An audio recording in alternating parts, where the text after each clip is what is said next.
आदाब, मैं आगा खुर्शीद खान। दिसंबर की सर्द रातों में राजनीतिक सरगर्मियों का बढ़ जाना कोई नई बात नहीं है। एक साल पहले भी बिहार ऐसी सर्द रातों का गवाह रह चुका है।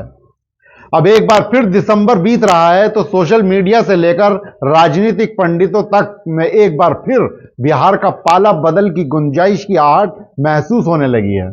हालांकि पिछली बार की तरह इस बार भी संबंधित दलों की ओर से कोई ऐसी बात सामने नहीं आई है, फिर भी दो ऐसे घटनाक्रम हैं जिनको लेकर कहा जा सकता है कि कुछ ना कुछ नाराजगी जरूर है।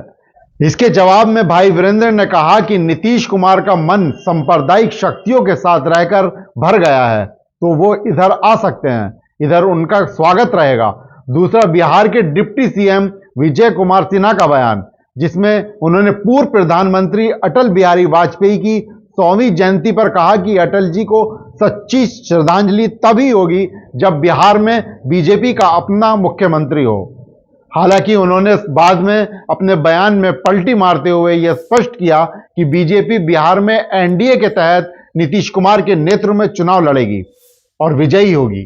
बिहार में राजनीतिक उलटफेर होना आम बात हो चुका है। हम जितनी बार भी बिहार की राजनीति को समझने की कोशिश करते हैं, हर बार हमें चकमा मिलता है।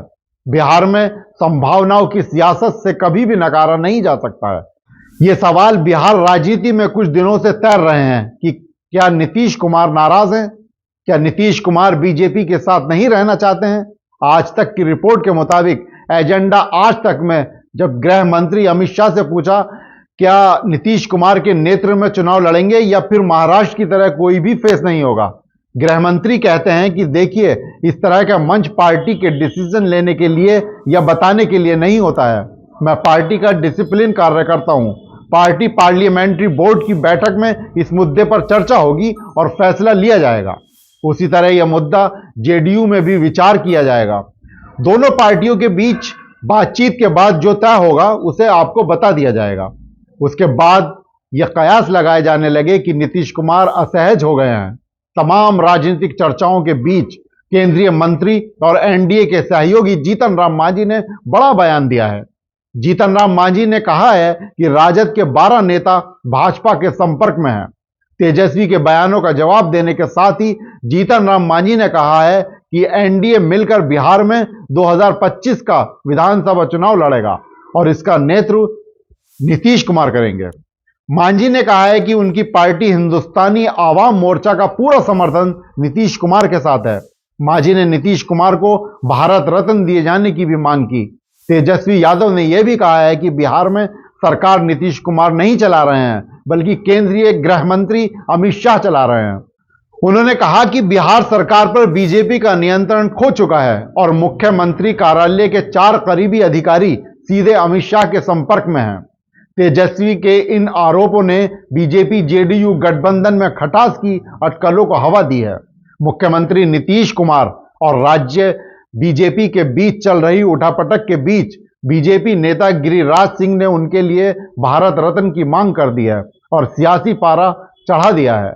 केंद्रीय मंत्री गिरिराज सिंह की तरफ से यह मांग काफी सरप्राइज करने वाली है, क्योंकि वे पीएम मोदी के करीबी माने जाते हैं।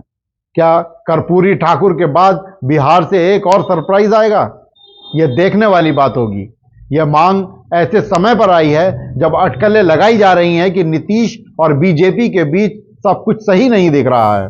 पटना में गर्म सियासी पारे के बीच दिल्ली में जेपी नड्डा एनडीए नेताओं की बैठक करके एकता का संदेश दे रहे हैं, लेकिन राजनीतिक जानकार यह जरूर मान रहे हैं कि गिरिराज सिंह को नीतीश के लिए भारत रत्न की मांग करना कहीं ना कहीं एक तरह से नीतीश कुमार और बीजेपी के बीच रिश्ते मजबूत करने की पहल है।